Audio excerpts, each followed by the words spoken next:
working from home today, but I wanted to share with you guys an interview I did with Mark Verdova, Vice President of Payne and Payne Builders. They are one of the city's premier custom home builders. And I drilled Mark. I was asking him biggest mistakes people make when considering a custom home builder, what questions to ask custom home builders, how to vet them, what are the best things they can do, what should they do before building, during the build, after the build, in order to ensure as much as possible the least amount of time, the least amount of stress, and of course, the least amount of cost. So he goes through a ton of pro tips and nuggets and shares that all in this interview. I'm excited to see what you guys think of it. That is coming up right now. Hey, it's Joel Gableman with Gableman Group. If this is your first time to living in Cleveland, welcome. We focus, of course, on real estate in Northeast Ohio. We specialize in helping families get more space. Whether you're having more kids, your kids are getting bigger, or maybe your parents or in-laws are moving in with you, give us a call, text, email, even schedule a Zoom meeting. We get tons of calls from people in the city, outside of the city, outside of the state, and sometimes outside of the country. And as a bonus, I am also putting in the end of the video how to get my moving guide. I would sell this thing for $50. And again, normally this is reserved only for my clients, but I'm going to share how you can get your own Gableman Group moving guide. That is coming up at the end of the video. And with that said, let's get into talking with Mark. Hey, we're fortunate today to have an interview with Mark Verdova of Payne and Payne Builders. He is the Vice President. We're going to go a little bit over just questions of what's going on in the market, what's happening with home prices, what does the luxury custom home market look like in the luxury home market in general. And I hope you find this very, very helpful. I know that I'm getting a ton of information from our pre-talk and now share with you guys what the market looks like in Northeast Ohio. Mark, thank you so much for making some time. Yeah, it's great to be here. Thank you. What do you see as the biggest, say, 4, 5, 6 biggest mistakes that somebody makes when choosing a custom home builder? One mistake right away is just shopping on price. Hey, who's able to build the biggest house for the least amount of money? And sometimes you may not have all the details, right? We're assuming different things when you're shopping price. All right. So, well, I'm sure you get people who come in and say, well, Mark, this was a dumb mistake. I didn't do research, or I only researched on price. What would you say are a couple other big mistakes? If they wanted reference points of current people that were already there, is that a good idea for people? Or? I think that's huge. I mean, because anybody that you talk to as a builder, they're going to say, hey, we're the best. We can build anything. Right. Our clients love us. But, talking to clients is key. And I take it a step further, Joel. If you can talk to clients without it coming from my list, right? Because if you've been in business as long as we have, been in business 30 years, if I can't find 5 people to send you that are going to say, hey, Mark Verdova's good, Payne and Payne's good, then, that would be crazy. Like, you should easily have a hot list of people. So the question would be, how can you unsolicited get that? Another thing that I can say, I'll confess we did too, when we built my home, we didn't finish the basement right away. And we didn't finish the basement because I thought, it's the extra cost. I want to do this. I don't know that we need it now. And, we find that there are a lot of our clients that will cut that, to hit the budget or think they don't need it because of their current family situation. And then we get that call a couple of years later of, hey, can you come back and finish our basement? Obviously, we're glad to do it. The most cost-effective square footage that we put in a house. So, when you're looking at that expense, the return on investment is huge. You get 1,000 square foot of basement. Just get it done. Yeah, do it now. I think, again, unless there's a unique situation, I would really recommend, and I see people regret that consistently. Go, man, we should have just done this, and I'm like, well, we're still happy to come back and do it, but I keep that in the back of my mind now as we're talking with clients and advising, hey, if you can make it work, I think you'll be happy you got the space in now rather than waiting, a couple of years to do the same thing. Now, just to circle back, because you did mention costs, and I know obviously it's a big thing, but as a rough frame of reference, if someone says, hey, ballpark, what would I be looking at on a price per square foot? I'm telling people, I know, say 3-4 years ago, we were telling people cost was around $180 to $200 a square back of the envelope. And now I'm hearing custom builders just very back of the envelope, and it can go much higher. Yeah.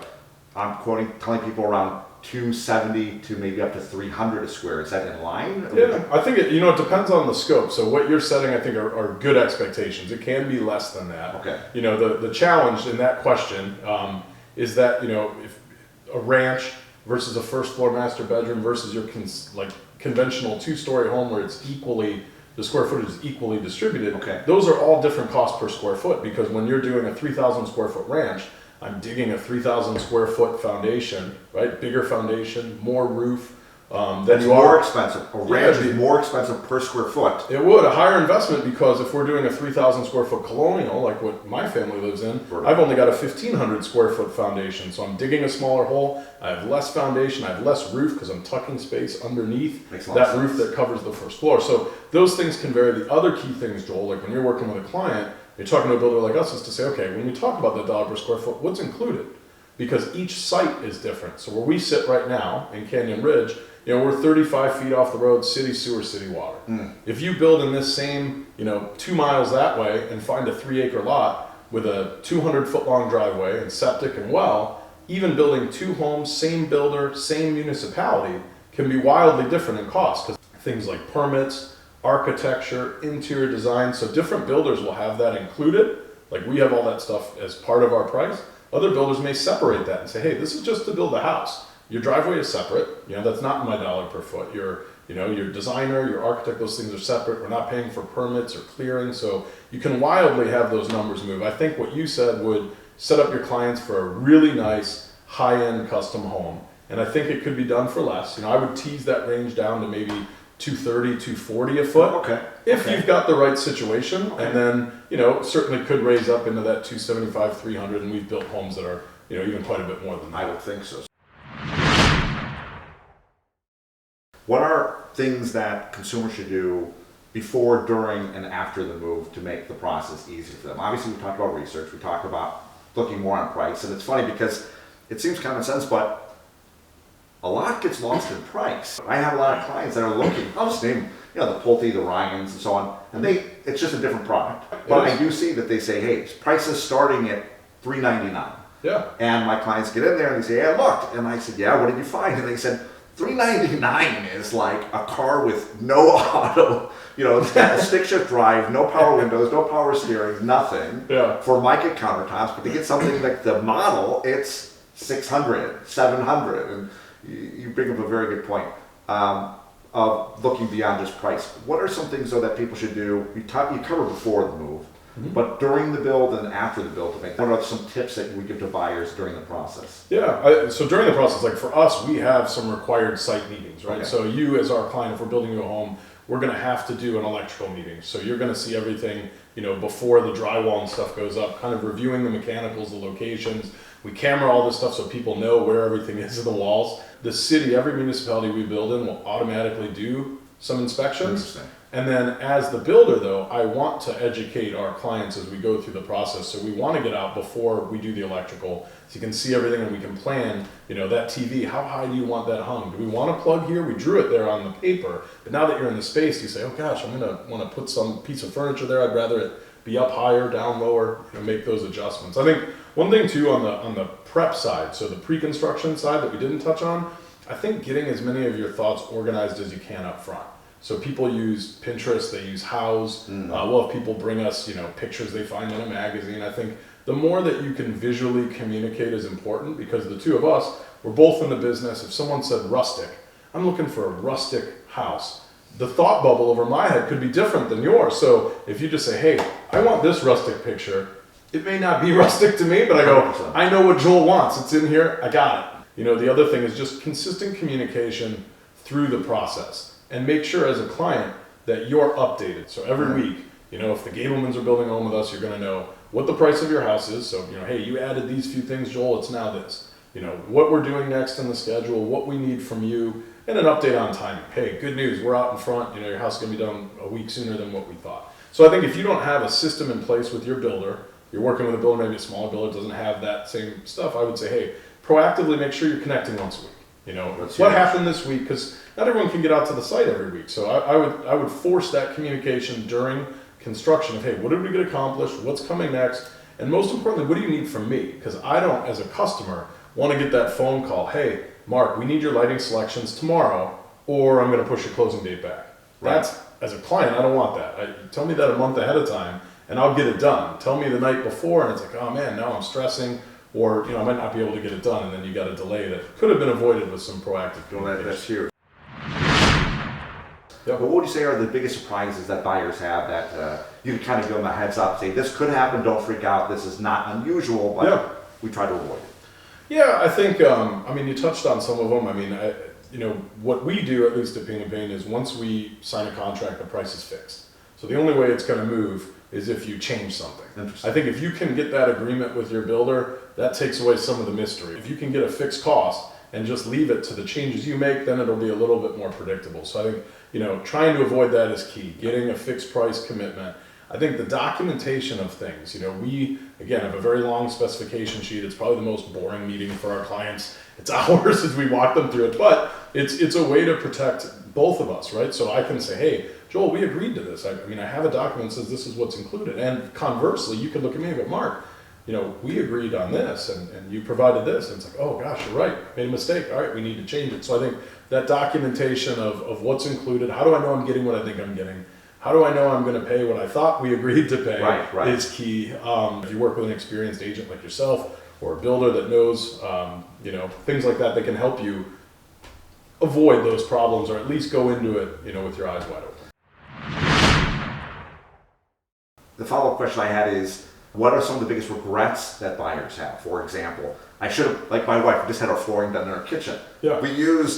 My wife just liked the color. It was a very light color. And now she's saying, I think we're probably going to move soon, but she's like, I wish I would have gotten dark for it because dirt shows up everywhere. Are there some design choices that look cool in a magazine or some people make that people are like, I should have done that. I should have had a bigger, more storage, or I should have had something? I would say we've never had anyone come back to us and say they had too much storage, right? So, I think if you have opportunity for storage, you should be taking it.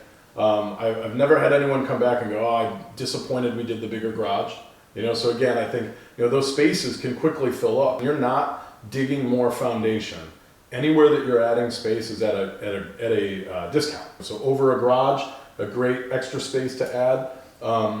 We've seen a lot of homes that we've done that have the big 2-story great rooms that are 20 feet tall. Right. We've now been doing more and more that are, maybe they're 10 foot or they're 11 or 12, and then you put a room over top of it. And, like the room we're in now, think if we could build another room over top of it, right, it'd be cost effective to do. We already have the windows, the framing, the drywall, the insulation, etc. We just need a subfloor and probably carpet or hardwood, right? And you've got a room. So if you can build those spaces up on a second floor or down in the lower level like we talked about earlier, those are going to be your best value spaces you can have. It was fascinating. I had a client, they were looking up to $4 million. We saw this was already built, but this was a relatively newer build. They didn't have front stairs.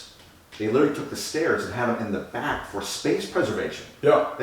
I don't know. It's just interesting design choices. Like, where are the stairs? Oh, they're in the back because we wanted to have more utility of usable space. Yeah. That we don't need to have the stairs in the front. It's interesting. So that's, when you get into these, custom designs, truly custom designs, people have custom wants and needs, right? And then when you got to think through what your game plan is. If you're there for 5 years and you want to resell, you got to think through, hey, what might be more conventional for the next person? Mm-hmm. If you're there for 20, 30 years, then you get some of these things you go, hey, it's really custom, and you know what? It is what it is, and I'm going to love it for the next 20, 30 years.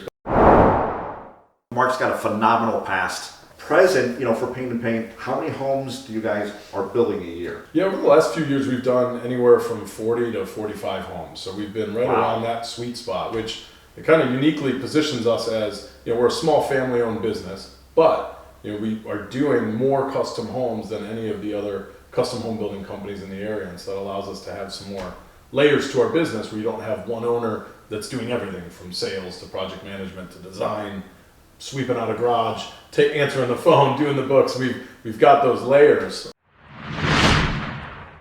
The current micro and macroeconomic climate going on in the country is certainly where Ohio's affected as well.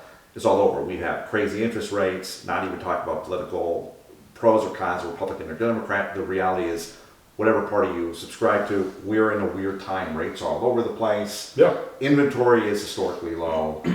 What challenges do you see Payne Payne or just builders in general are facing right now, and what kind of things are you doing to overcome them? Yeah, I think what you touched on, I think that there are people that are concerned right now because they see that, the rates are higher. And may think, hey, I want to hold off and I want to wait, for that to see a dip. And what we've talked about even before is, the best time to build or buy is yesterday. As time goes on, costs continue to go up. So we've seen interest rates when I started in the business in the early 2000s. We're about where they are now. Yeah. Obviously, we'd all like to pay less than what it is today, but make a move now. The interest rate is something that, again, if you think it's going to fall through the floor and go down, can always refinance. The worst part is, what if it continues to go up? So, being able to lock that in now and make that investment is what I think people should do. But I think there's a lot of people on the sidelines waiting to see what happens over the next, 3 to 6 months. So you guys are still busy.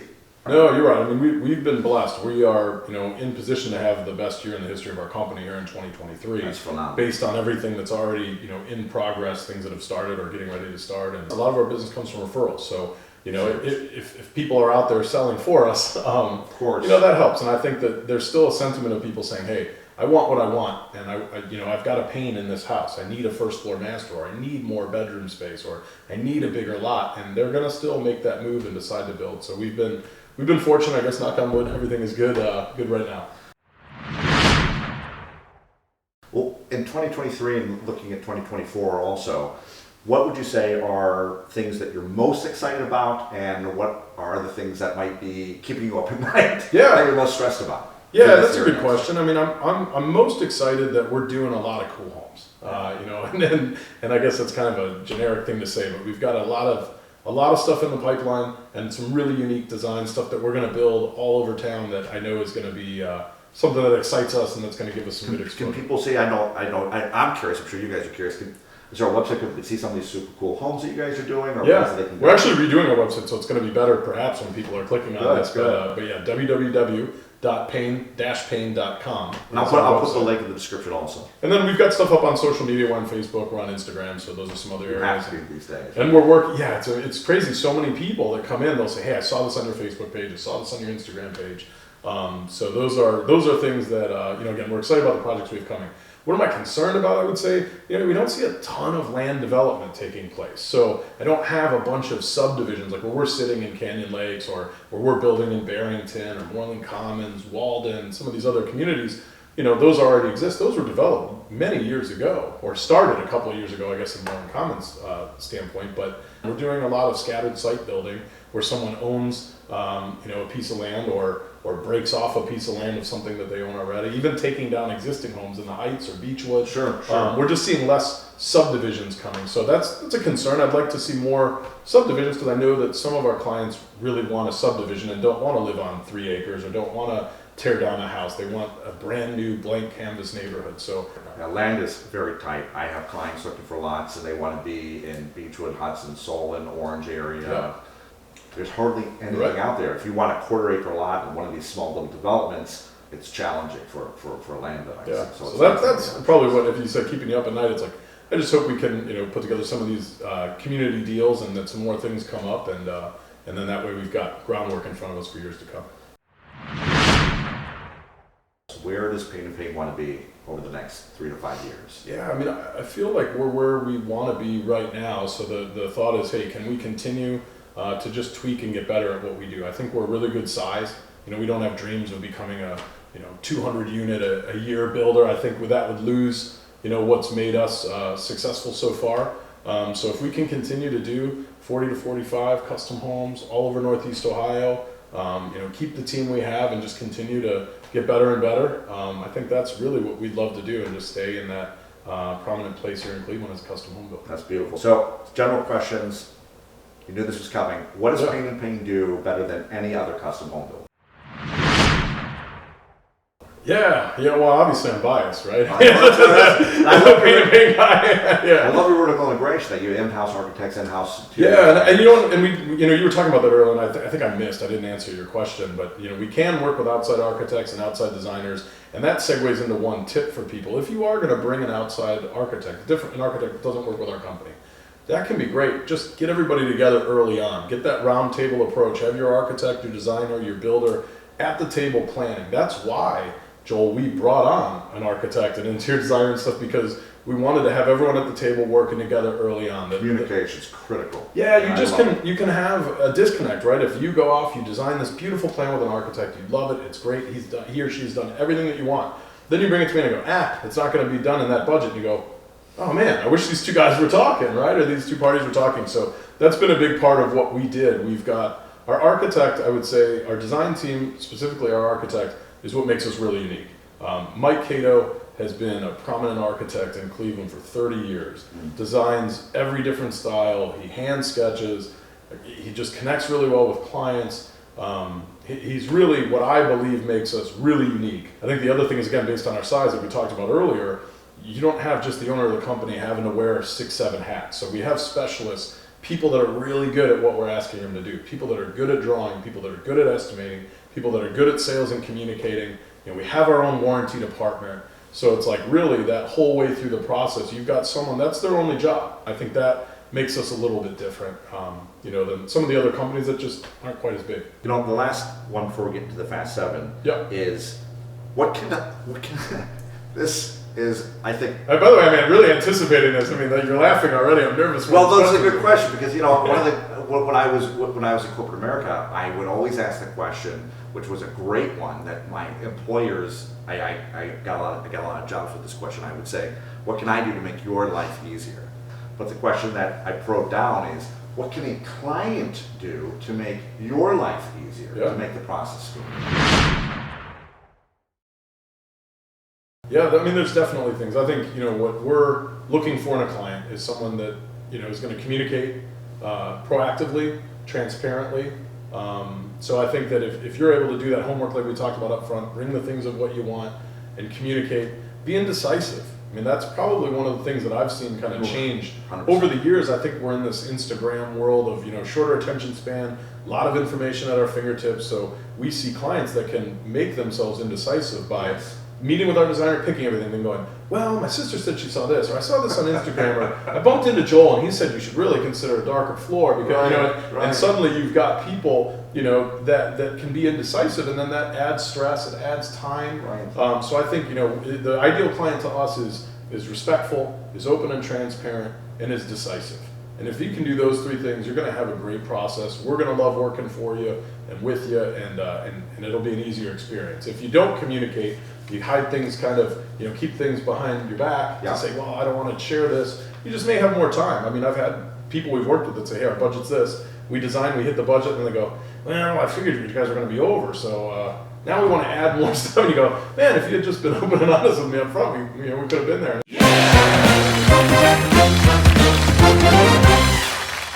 This is what I call my famous Fast 7. Oh, I'm excited for this. Association. All right, so shorter answers. That'll be a little quicker for Exactly. All right. Favorite tools you use in your business, either CRM, software, hardware. What's your favorite tool you use in your business? My personal favorite, I love we're using something called Monday.com right now. I know it. Yeah, Monday.com's changed our business, and especially with a lot of us working remote. So it allows us to communicate internally, almost like a chat function that logs things, and it's a dashboard that shows, start dates, price point, people on the project. So our whole company can view what's going on with the job, awesome. and then intercommunicate without having to be in the office. So that's been great for our business. Awesome. Personal passions. What are your biggest personal passions? Wow. The food, sports, right, your 2, 3 for 3, 4 for 4. All of those. We've got 2 kids right now that are super active in sports. I grew up playing sports, and so going around to volleyball tournaments and stuff. That's where we're spending a lot of our time. Food has always been a passion for me. I love cooking. We love trying new restaurants. My wife and I tonight going to Red the Steakhouse. So one of our favorite restaurants. We love going out and having that experience. What are some things that you're researching the most right now, either business or personal? So this is funny. It segues into food again. I'm trying to take a little bit of weight off, Joel. So we're my wife and I are both doing keto, and so I've been researching recipe items and making sure to kind of track macros. We're brand new into it. Just started like a week ago. That's where I'm spending. That's where most of my Google searches are right now. That's awesome.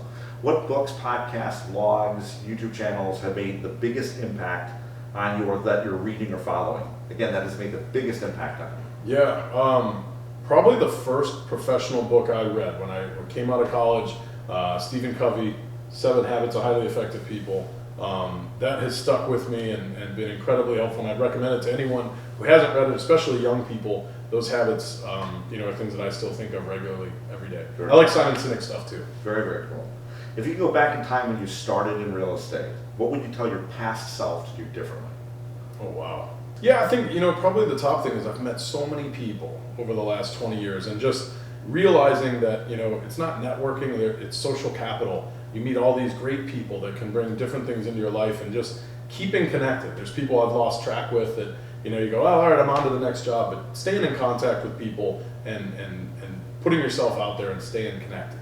along the same lines, if you can go back to your 20-year-old self, Oh, boy. what would you tell your 20-year-old self? Some advice. Like one sentence advice. Could be anything, like go to NASA, or don't go into real estate, or something. Oh What would you man, tell your 20-year-old 20-year-old me. self? So that, yeah, he's at the University of Dayton, and he's having a really good time. Oh man. Invest in Apple stock. No, let's. Yeah, well, there's certainly some of those things, right? I wish I had like the Biff Tannen Sports Almanac Right, from Back to right, the Future, so right. I could make some bets. I think the biggest thing is just realize the opportunities that are in front of you and maximize them. Don't take anything for granted.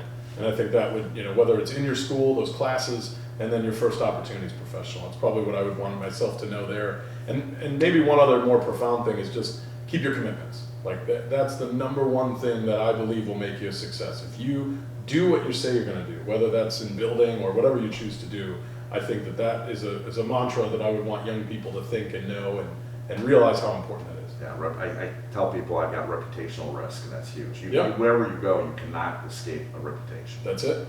Anything else I missed that you want to share about Payne & Payne, about you, about the market, custom home building?